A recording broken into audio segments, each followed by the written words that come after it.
Welcome to Digital Asset News. Take the top stories in cryptocurrency, digital assets, and break them down to bite-sized pieces. Today, we've really got one story, and it's going to affect the traditional market, and I believe in our market of cryptocurrency digital assets. First and only up, massive GameStop short squeeze highlights the fragility of today's financial system. And we're going to take a look at how Wall Street is going to take a big fat L because they try to push the little guy around a little bit too much, and the little guy fought back and they won.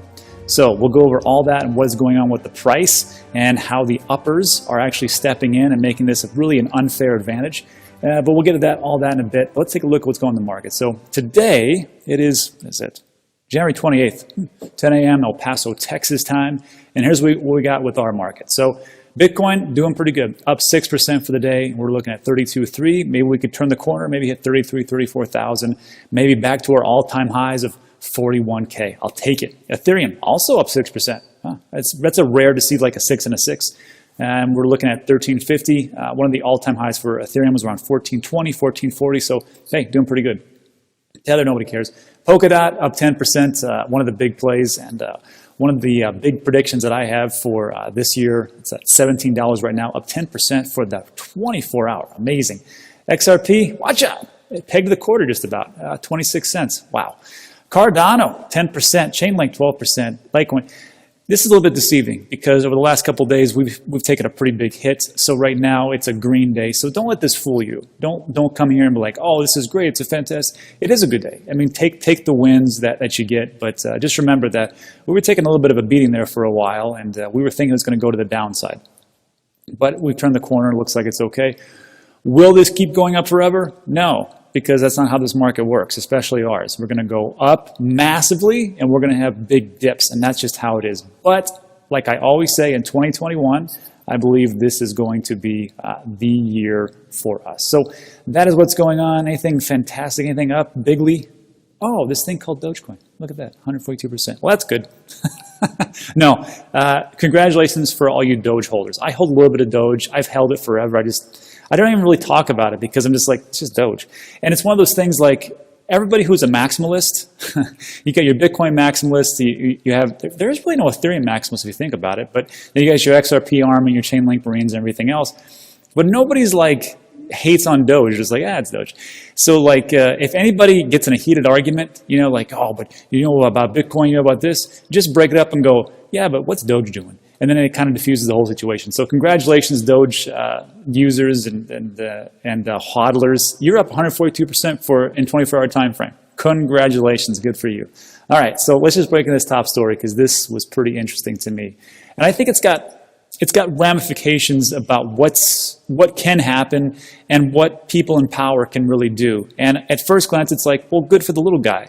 But then we take a look at another article, you'd be like, well, that sucks. So here's what's going on.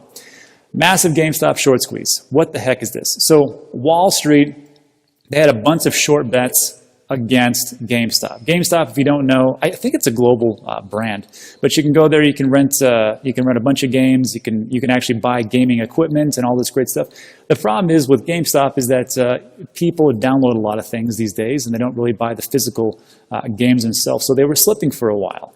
But because of the COVID-19, people were at home playing a lot of games. They're like, hey, you know what? I'll go buy a game. And they love it. They love GameStop.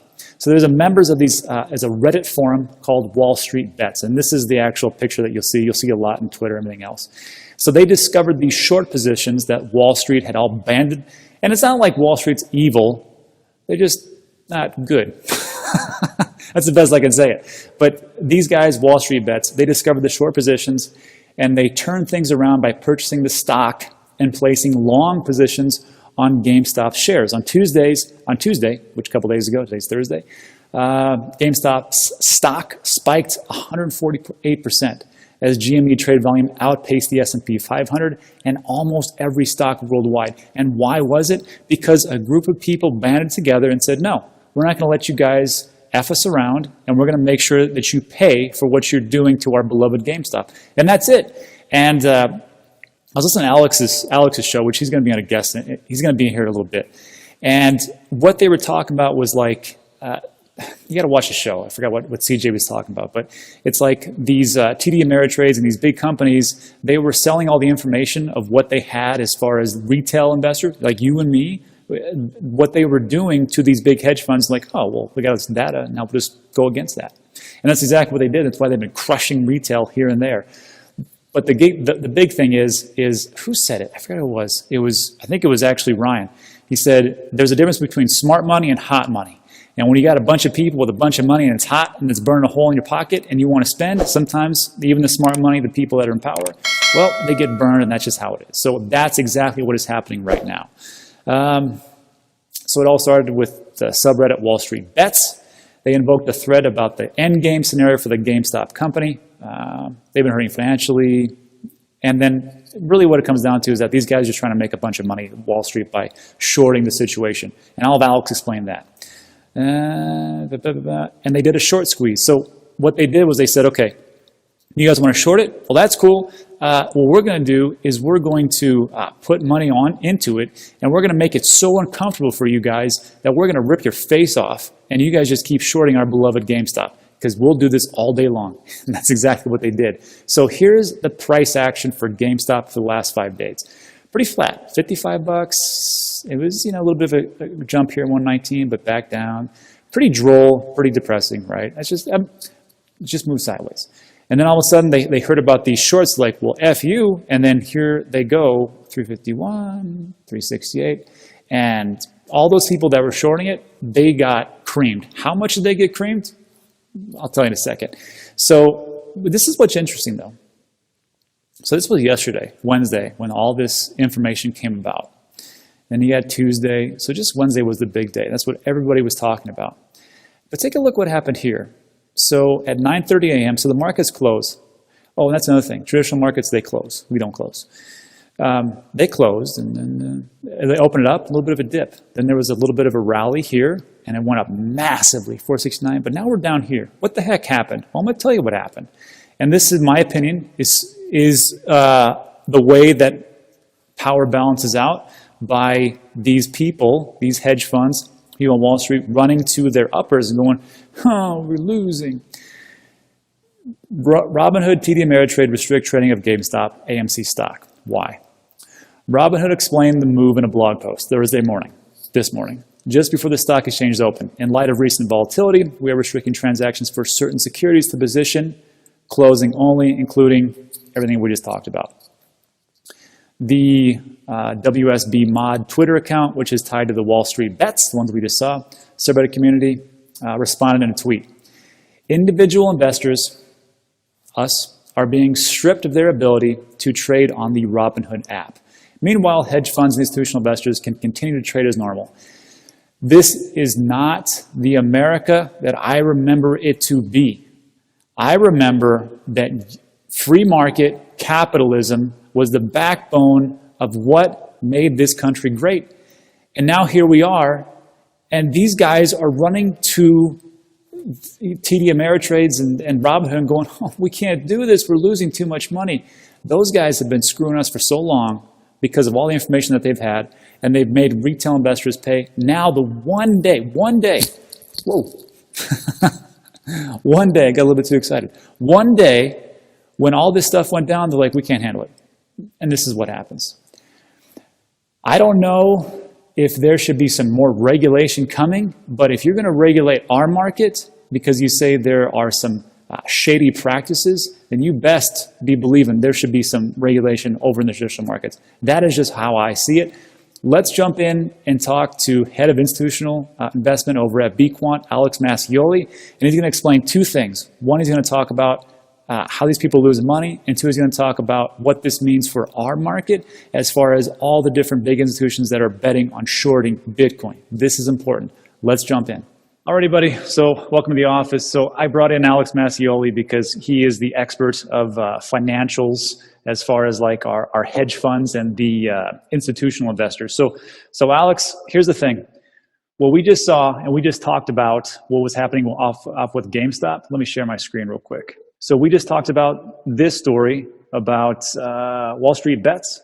how they had just said, you know what, we don't care what you guys are doing. We're going to run you off the shorts, and we're going to make sure that you don't make a dime, and we're going to wreck you.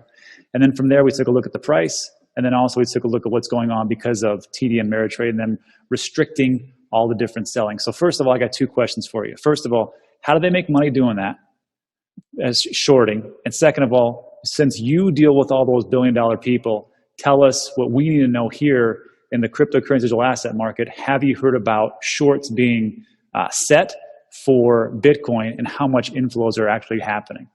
Sure. Well, particularly in the equities market, short selling is when an investor opens a position by borrowing shares of a stock, and the investor believes they will decrease in value at a future date, which is the expiration date. Okay. What happens next is the investor borrows the shares and sells them to buyers who are willing to pay the market price. But actually, what's really what your downside is the risk of loss on the short sale is unlimited because the price of the asset can climb, indefinitely. That's what they were talking about. They were saying, you know what, you can short all you want to, but your risk is going to keep going to infinity. But it sounds like to me what these guys are doing, like, you go ahead and short it, but what we're going to do is we're going to keep pumping money into it, and you guys are going to get your faces ripped off. That's what it sounds like is happening to these hedge funds. That's correct. So what they're doing is they're getting blown out of their short positions with their borrows, and it's pretty hard pressed. I would not say it's out of the realm that some of these hedge funds actually, the smaller ones, could collapse if they had decent positions in the stock.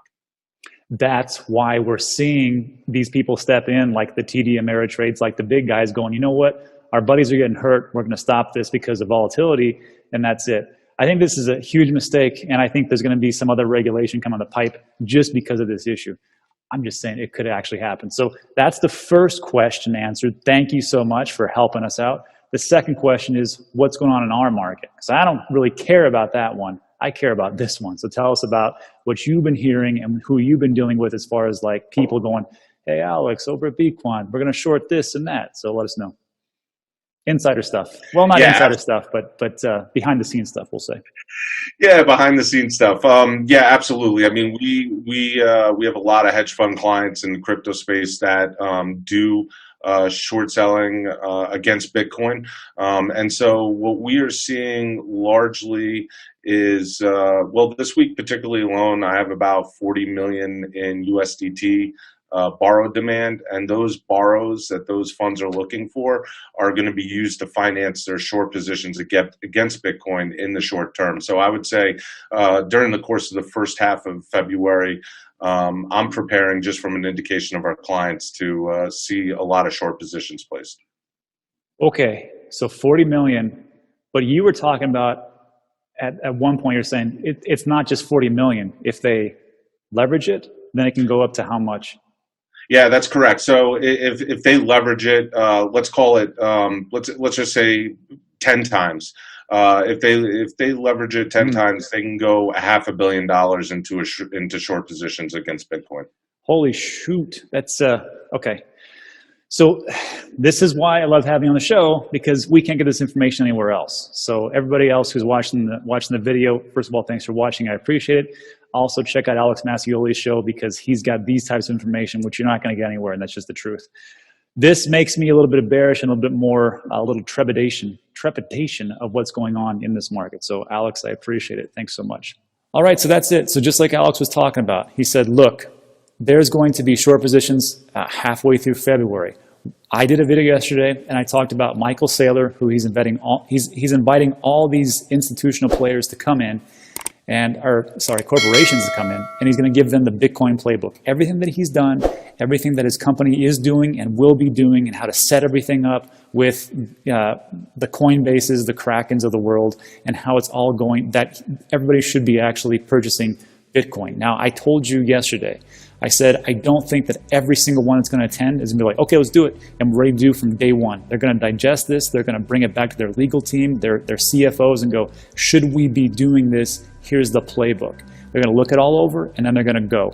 I think some are already planning to do it. They just want the playbook from Michael Saylor, which they're going to get on February 3rd and 4th, and they're going to come out the gate. The other ones, though, they're going to be laggards and they're going to come in. But again, like I said, I think if it was me sitting in this room or even online, which is what it is, and actually I will be there to check this stuff out. So if it was me and I had a big corporation, I'm looking around going, who's all here? There's Jerry, there's Joe, oh man, there's Pete. And you'd be thinking to yourself, wow, these guys are all competing with me to get this one super scarce asset. I think we're going to see fireworks. But again, in the short term, expect some volatility, just like what Alex was talking about. All right, so that's it. So that is it. So thanks for watching this all the way to the end. If you made it this far, first of all, thank you. Why don't you hit the thumbs up? Why don't you subscribe? And why don't you come back again? All this information that we give, it's a lot of news type of thing, so it's time sensitive. So go ahead and hit us up. I would appreciate it greatly. Also, if you like these particular types of videos, there's more that's going to pop up on your left and right. Let YouTube do its magic. And that is it for today. So thanks for stopping by. I appreciate it, and I'll see you on the next one.